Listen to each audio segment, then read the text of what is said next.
মধ্যপ্রাচ্যের আকাশে আবারও যুদ্ধের কালো মেঘ। একদিকে যুক্তরাষ্ট্রের সম্ভাব্য সামরিক পদক্ষেপের আলোচনা, অন্যদিকে ইরানের পাল্টা বার্তা। কোনো হামলা হলে শুধু জবাবই নয়, আগুন জ্বলবে পুরো অঞ্চলের জ্বালানি অবকাঠামোতে। ফলে নতুন করে বড় ধরনের সংঘাতের আশঙ্কা তৈরি হয়েছে। যুক্তরাষ্ট্রের সম্ভাব্য নতুন সামরিক অভিযানের হুঁশিয়ারির জবাবে কড়া বার্তা দিয়েছে ইরান। তেহরান জানিয়েছে, প্রেসিডেন্ট ডোনাল্ড ট্রাম্পের নির্দেশে মার্কিন বাহিনী যদি আবারও ইরানের লক্ষ্যবস্তুতে হামলা চালায়, তাহলে তার জবাব শুধু সামরিকভাবে নয়, পুরো অঞ্চলের জ্বালানি নিরাপত্তাকেও কেন্দ্র করে দেয়া হবে। এতে মধ্যপ্রাচ্যের তেল ও গ্যাস অবকাঠামো বড় ধরনের ঝুঁকির মুখে পড়তে পারে বলে আশঙ্কা করা হচ্ছে। ইরানের পররাষ্ট্রমন্ত্রী আব্বাস আরাকচি শনিবার তুরস্ক, পাকিস্তান এবং সৌদি আরবের শীর্ষ কর্মকর্তাদের সঙ্গে পৃথক টেলিফোন আলাপে এ সতর্কবার্তা দেন। তিনি বলেন, ইরানের বিরুদ্ধে যে কোনো আগ্রাসী পদক্ষেপের জবাবে তেহরান দৃঢ় এবং কঠোর প্রতিক্রিয়া জানাবে। একই সঙ্গে তিনি যুক্তরাষ্ট্রের সাম্প্রতিক অবস্থানকে আঞ্চলিক স্থিতিশীলতার জন্য হুমকি বলেও উল্লেখ করেন। আরাকচির এই বক্তব্যের কয়েক ঘণ্টা আগেই কুয়েতের সেনাবাহিনী দাবি করেন, তারা ইরানের ছোড়া কয়েকটি ড্রোন ভূপাতিত করেছে।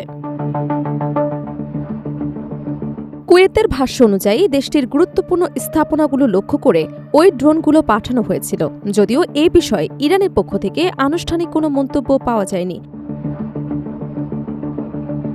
পাকিস্তানের সেনাপ্রধান ফিল্ড মার্শাল আসিম মুনির এবং তুরস্কের পররাষ্ট্রমন্ত্রী হাকান ফিদানের সঙ্গে আলাপকালে আরাকচি বলেন, অঞ্চলের উত্তেজনা বাড়ানোর দায় যুক্তরাষ্ট্র এবং ইসরায়েলের। তিনি সতর্ক করে বলেন, নতুন করে কোনো হামলা হলে তার জবাব এমনভাবে দেয়া হবে যা হামলাকারীদের জন্য ব্যয়বহুল হয়ে উঠবে। নিজের টেলিগ্রাম বার্তায় ইরানের পররাষ্ট্রমন্ত্রী আরও বলেন, যুক্তরাষ্ট্রের অস্থিতিশীল কর্মকাণ্ড পুরো মধ্যপ্রাচ্যকে আরও অনিশ্চয়তার দিকে ঠেলে দিতে পারে।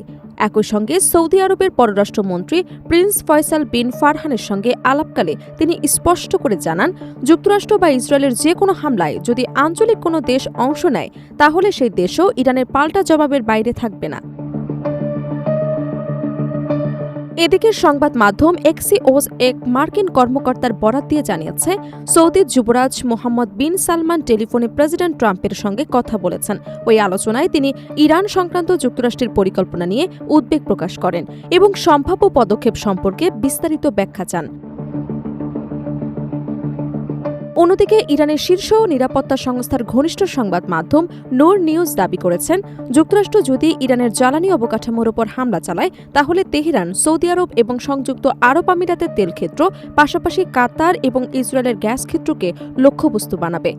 প্রতিবেদনে আরও বলা হয়, সম্ভাব্য পাল্টা হামলায় এসব স্থাপনা সম্পূর্ণ ধ্বংস করে দেওয়া হবে। বিশ্লেষকদের মতে, এমন হুমকি বাস্তবে কার্যকর হলে মধ্যপ্রাচ্যের জ্বালানি সরবরাহ মারাত্মকভাবে ব্যাহত হতে পারে। এর প্রভাব আন্তর্জাতিক জ্বালানি বাজারেও পড়বে, বাড়তে পারে অপরিশোধিত তেলের দাম, নতুন করে বৈশ্বিক অর্থনৈতিক অনিশ্চয়তা তৈরি হতে পারে। এর আগে শুক্রবার ক্যাম্প ডেভিডে অনুষ্ঠিত মন্ত্রিসভার বৈঠকে প্রেসিডেন্ট ট্রাম্প বলেন, তিনি এখনও আশা করছেন যুক্তরাষ্ট্রের আলোচকেরা ইরানের সঙ্গে একটি সমঝোতায় পৌঁছাতে পারবে। তবে একই সঙ্গে তিনি অভিযোগও করেন, ইরান বারবার প্রতিশ্রুতি ভঙ্গ করেছে এবং প্রয়োজন হলে আবারও সামরিক পদক্ষেপ নিতে তিনি দ্বিধা করবে না। অন্যদিকে ইরানও দীর্ঘদিন ধরে যুক্তরাষ্ট্রের বিরুদ্ধে চুক্তি লঙ্ঘন, চাপ প্রয়োগ এবং আঞ্চলিক অস্থিতিশীলতা তৈরির অভিযোগ করে আসছে। দুই দেশের পাল্টাপাল্টি হুমকি ও উত্তেজনা অবস্থান মধ্যপ্রাচ্যের নিরাপত্তা পরিস্থিতিকে আরও অনিশ্চয়তার মুখে ঠেলে দিয়েছে।